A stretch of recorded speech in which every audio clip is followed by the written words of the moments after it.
turma, professor João Mota, base técnica do nosso IEMA Rio. Satisfação mais uma vez estarmos aqui para ministrar mais uma aula da disciplina Economia e Mercado. E hoje vamos conversar um pouquinho mais a respeito de economia. Economia, muitos pensam que é uma área de exatas, que é mais voltado para a área de exatas, porque contém muitos cálculos, quando na verdade isso não acontece. A economia é uma ciência social, voltada para o estudo de como nós, as famílias, as empresas, os agentes econômicos, irão utilizar os recursos escassos que temos, os insumos que a sociedade nos oferece, para produção de determinado bem, para oferecer determinado serviço, atendendo às demandas sociais. Isso é economia, é justamente esse estudo dos nossos recursos escassos para atender os nossos anseios, as nossas demandas que são ilimitadas. Quer dizer, temos recursos limitados para atender demandas ilimitadas. Então, aí mora o problema econômico. É para isso, a economia vem para tentar dar respostas a esse problema econômico, atendendo da melhor forma possível às demandas sociais. Dessa forma, as teorias econômicas vêm para explicar como tudo isso iniciou, para que a gente tenha o melhor entendimento do que está acontecendo na nossa atualidade. A gente precisa fazer uma viagem no passado, entender como funcionava a economia, como funcionava o mercado em tempos atrás, em séculos atrás. A economia, antigamente, era caracterizada pelo mercantilismo, onde quem tinha os maiores recursos, as maiores riquezas, era quem tinha mais metais preciosos, Existia também a intervenção governamental dentro desse mecanismo, certo? E quem tinha mais riqueza era quem tinha mais metais preciosos, que era como se fosse a moeda daquele momento, certo? Depois veio a fisiocracia, que preconizava a terra. A terra era aquilo que tinha mais valor. Os recursos eram todos extraídos da terra e não havia necessidade da intervenção estatal. Tudo que era produzido era tudo que o homem necessitaria para sobreviver. E quem tinha mais terra era quem acumulava mais riquezas. Depois vieram os clássicos. A teoria clássica preconizava o livre comércio, onde não havia intervenção governamental.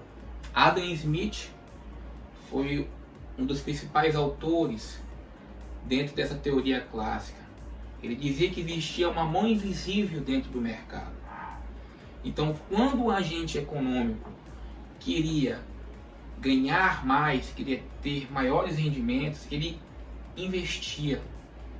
Ele pensava em si mesmo quando investia, porque ele queria ganhar mais. Mas através de uma mão invisível que existia, que ele dizia que existia, que ele acreditava nisso, todos os outros agentes também acabavam tendo rendimentos.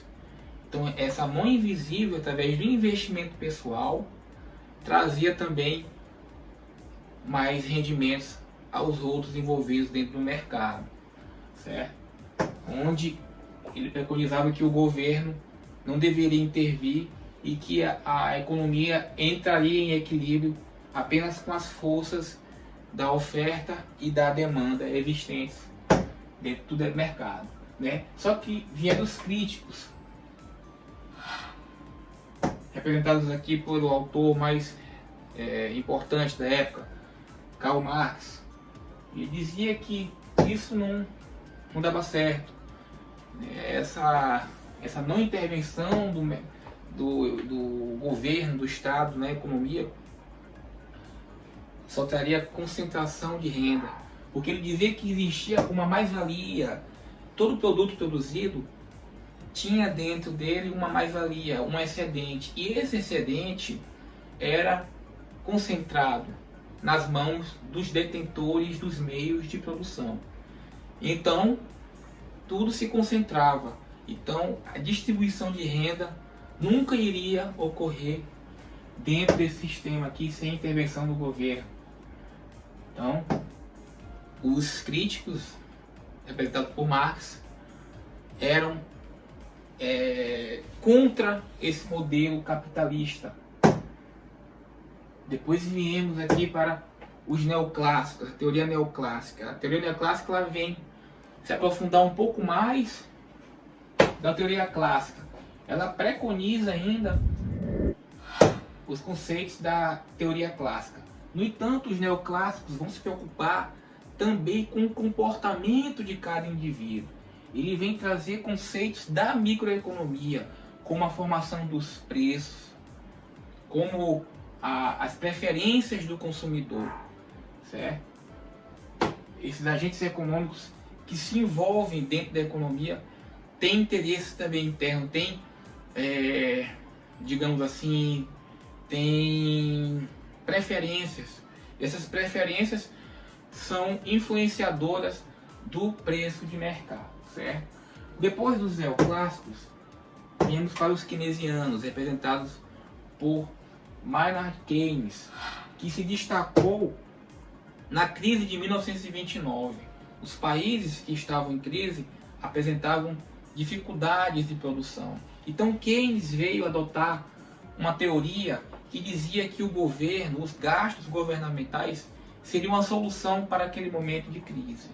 Esses gastos teriam que ser em áreas específicas e que o governo deveria atuar. Áreas que o mercado, de forma livre, não teria como agir de forma eficiente. Áreas como educação, saúde, segurança, o governo teria que entrar através dos gastos governamentais para aumentar os investimentos. E esse aumento dos investimentos traria um efeito multiplicador, que eles chamavam de um multiplicador econômico, né? Que traria um retorno para a sociedade através da manutenção da renda das famílias, a renda das empresas, trazendo um equilíbrio econômico, né, representado nessa teoria keynesiana.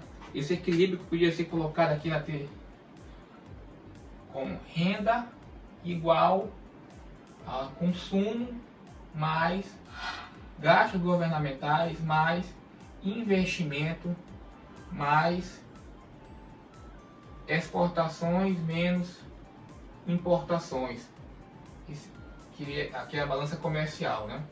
Então, essa seria a fórmula de Keynes para manter a renda dentro da economia, certo? Passando dessa fase, fazendo um apanhado dessas teorias econômicas, nós chegamos à atualidade, né?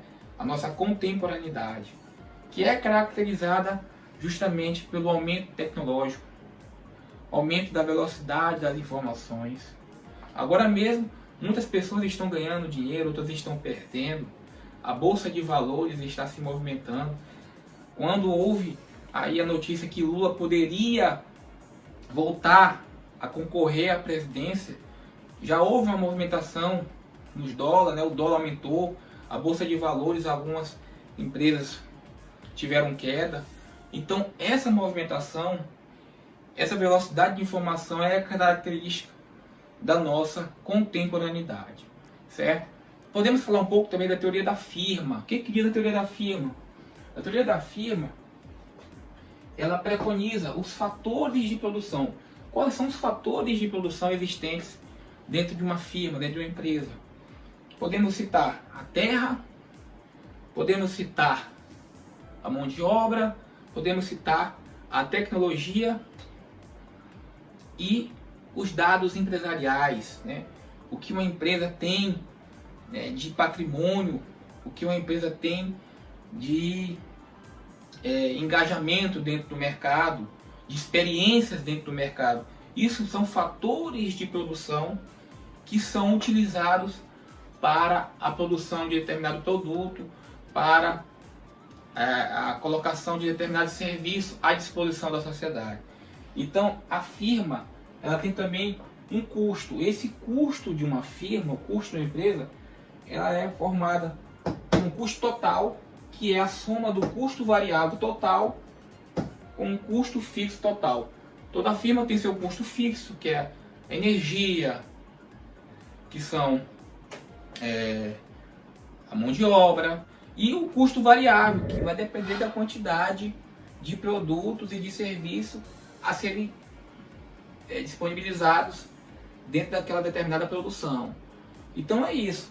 Só que, no entanto, sabemos que uma empresa, ela busca a lucratividade. Uma empresa não abre suas portas somente para funcionar sem ter um objetivo. O objetivo do empresário, o objetivo de uma firma é obter lucro.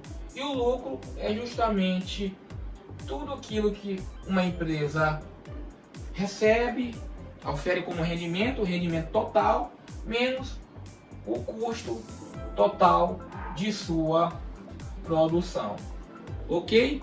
Isso aqui a gente veio para tentar dar um entendimento embasado, dar um entendimento inicial a respeito desses aspectos que ocorrem dentro do mercado, que envolve os agentes econômicos, que são as empresas, as famílias, o governo, todas as instituições que vão interagir dentro do mercado para formar a nossa economia, né?